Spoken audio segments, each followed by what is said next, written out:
নেছারাবাদে বথজিনের আছড়ে ২০ বছরের গৃহবধূর আত্মহত্যা। সন্ধ্যা টিভির প্রতিবেদনে শুনুন বিস্তারিত। নেছারাবাদে বসত ঘরের আড়ার সাথে গলায় ওড়না পেঁচিয়ে ফাঁস লাগিয়ে লামিয়া আক্তার চৈতি নামে ২০ বছরের এক গৃহবধূর আত্মহত্যার খবর পাওয়া গেছে। বৃহস্পতিবার সকালে উপজেলার সোহাগদাল ইউনিয়নের ৪ নং ওয়ার্ড বর্ষাকাঠি গ্রামে ওই ঘটনা ঘটে। পরিবারের দাবি তার সাথে খারাপ জিনের আছড় ছিল, সে কারণে লামিয়া গলায় ফাঁস লাগিয়ে আত্মহত্যা করেছে। এ বিষয়ে নেছারাবাদ থানায় একটি ইউডি মামলা করা হয়েছে। চৈতির মা শিরিন বেগম জানান, ঘটনার দিন সকালে চৈতিকে ঘরে রেখে ছেলেকে নিয়ে মাদ্রাসায় যান তিনি। মাদ্রাসা থেকে ফিরে মেয়েকে না দেখতে পেয়ে ঘরের পাটাতনে ওঠেন এবং সেখানে গিয়ে দেখেন গলায় ওড়না পেঁচানো ঝুলন্ত অবস্থায় রয়েছে চৈতি। সবাই মিলে তাকে নিচে নামিয়ে থানায় খবর দিলে পুলিশ এসে লাশ নিয়ে যায়।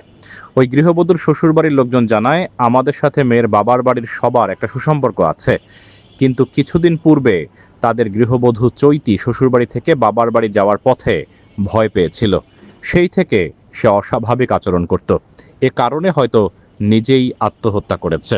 জানা গেছে, গত ১ বছর পূর্বে লামিয়া আক্তার চৈতির একই উপজেলার সোহাগদাল ইউনিয়নের আলকিরহাট বাজার সংলগ্ন বটতলা এলাকার ফরেস্ট অফিসার মোহাম্মদ দেলোয়ার হোসেনের ছেলে মোহাম্মদ আসিফের সাথে তার বিবাহ হয়েছিল।